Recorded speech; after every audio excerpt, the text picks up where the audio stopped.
ئێمە ئەوەی کە کاکتۆر لە عەقدی زەواجە کە پێشەوە بەڕاستی من ڕام وایە ئیرشادێکی یعنی فرەلایەن بکرێت، خێزان تێبگەێنرێ زەواج لە پێناو چیایە. ئێمە ئێستاکە زۆرێک لە دایک و باوکەکان چیەکەن زەواج لەوە ئەبین بەس چی بێ زوو کوڕەکانیان کچەکانیان بگەێنە شوێنی خۆی. ئەمە غەڵەتە، زۆر غەڵەتە. هەدەفەکە خۆی ئەوە نییە کە بۆ نمونە هەر لە ئایەتەکەی خی گەورە کە خۆی باسی ئەوەکە فێرمێ ومن آياته أن خلق لكم من أنفسكم أزواجا لتسكنوا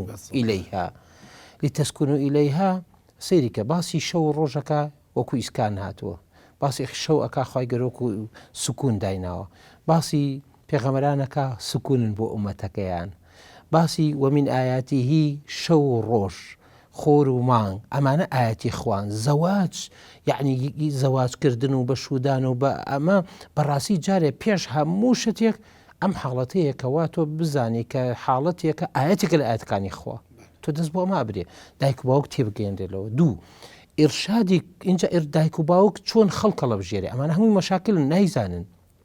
سێ کچ و کوڕ لەسەر چی ئیرشاد بکرێت، چۆن لە عەقدی زەواجە جارێ بزان چیان ئەوێ، ئەوان چیان مەبەستە.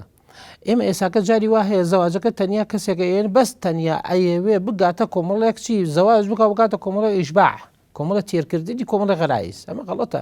یعنی تۆ ئەو کەسەیە جاری ئەبێ پێ بگەێنرێت چۆن باوکو دایکێکی گەورە بێ، چۆن ئەو دوو کەسە ئەبنە شەریکەی دروستکردنی نەوەیکی تەندروست. ئەبێت منە ئەو کوڕگەنجە جارێ لەو بزان ئەو وەختە بەم دوو فکرە بێ مواسفاتی عەقدەکە ئەگۆڕێ.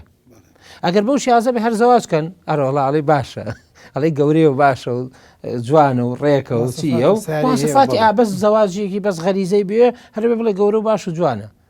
بەس ئەگەر بێت بۆ نمونە بە تۆ مواسفاتی دایکێکی باش چەند سەلیقەی دایکایەتی تایە.